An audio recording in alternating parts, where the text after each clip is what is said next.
Good morning, dear students. This is Vijender Sharma from village Barthal.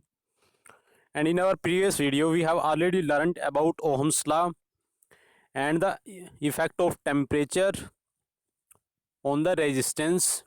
And today we will study about the resistance in series and their combination in parallel. Okay, dear students. So without wasting our time, let us start now. What is the effective resistance in series? जब resistor को आप series में join कर देते हो तो उनकी वजह से जो रेजिस्टेंस आती है, टोटल रेजिस्टेंस, वो कितनी आती है, उसी की वैल्यू आज कैलकुलेट करेंगे हम इस वीडियो के अंदर. Okay dear student, so without wasting our time let us start now. इस इमेज को ध्यान से देखिए. इसके अंदर जो आपको इलेक्ट्रॉनिक इंस्ट्रूमेंट दिखाए गए हैं किसी भी इलेक्ट्रॉनिक बोर्ड के ऊपर, उन्हीं को ही बोला जाता है रेजिस्टेंस या फिर रेजिस्टर, और जिनका काम होता है किसी भी इलेक्ट्रॉनिक सर्किट के अंदर करंट की वैल्यू को कम करना. ओके डियर स्टूडेंट, तो ये तो आप इलेक्ट्रॉनिक सर्किट के अंदर यूज़ करते हो, लेकिन इनका जो सिंबल है वो ऐसे यूज़ करना पड़ता है, इस टाइप का सिंबल. इनको लगाने के लिए किसी भी रजिस्टर को इस टाइप का सिंबल यूज़ करोगे आप. ओके डियर स्टूडेंट, किसी भी इलेक्ट्रॉनिक सर्किट के अंदर. तो मान लीजिए हमारे पास 3 रजिस्टर हैं, उनको किसी इलेक्ट्रॉनिक सर्किट के अंदर कनेक्ट किया गया है सीरीज में.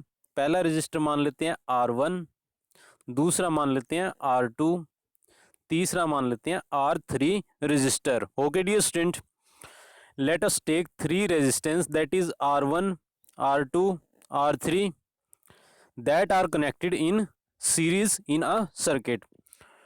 हम मान के चलते हैं कि हमारे पास 3 रजिस्टर हैं, एक R1, दूसरा R2 और तीसरा R3, जिनको किसी इलेक्ट्रॉनिक सर्किट के अंदर सीरीज में कनेक्ट किया गया है. उसके बाद इलेक्ट्रॉनिक सर्किट के अंदर यहाँ बैटरी शो की गई है आपको. बैटरी का एक पॉजिटिव टर्मिनल है इधर और इस साइड में नेगेटिव टर्मिनल है.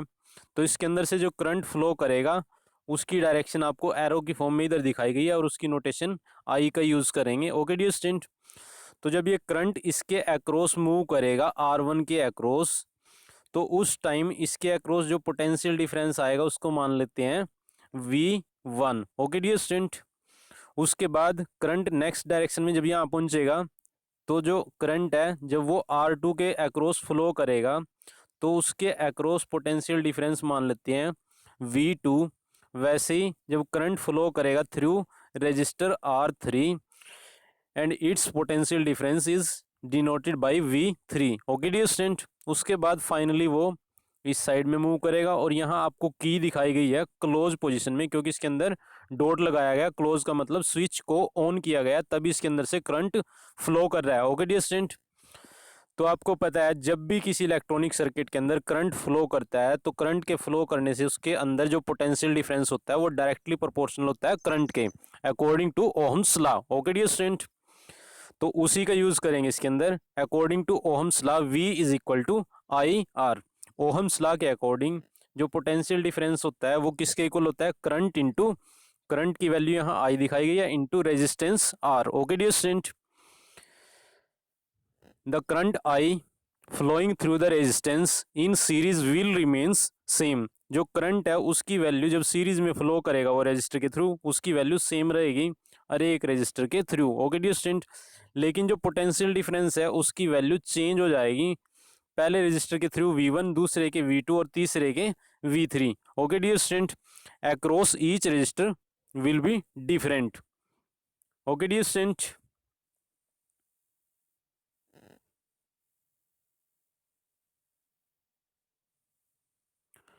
उसके बाद जब आप ओहम्स लॉ का यूज करोगे V is equal to IR, और एक रजिस्टर के थ्रू पोटेंशियल डिफरेंस निकालोगे तो फर्स्ट रजिस्टर था जो R1, उसके थ्रू ओहम्स लॉ के अकॉर्डिंग कितनी आएगी पोटेंशियल डिफरेंस की value, V1 is equal to I into R1. Okay dear student, वैसे ही सेकंड रजिस्टर के थ्रू जो पोटेंशियल डिफरेंस है V2 वो कितना आएगा, is equal to I into R2.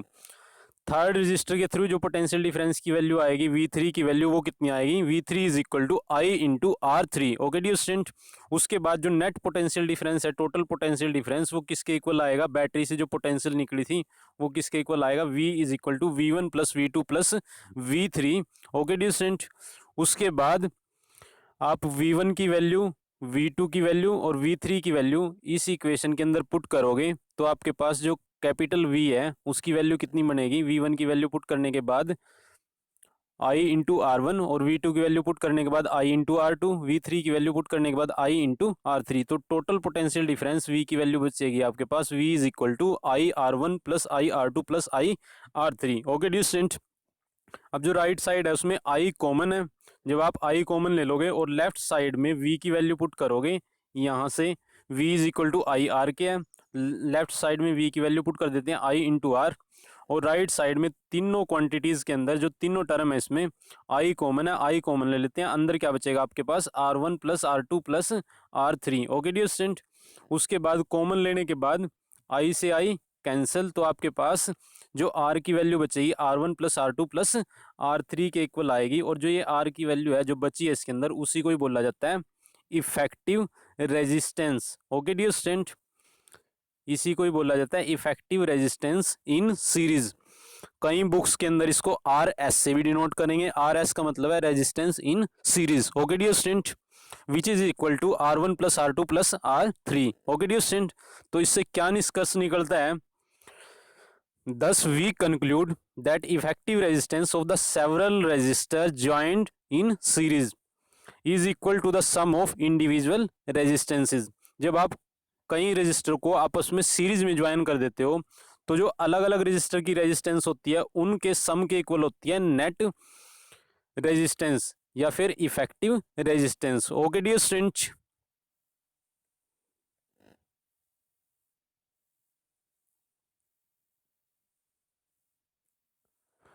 so like this video as much as possible because your like can motivate us so that we can make better video for you. Okay dear student.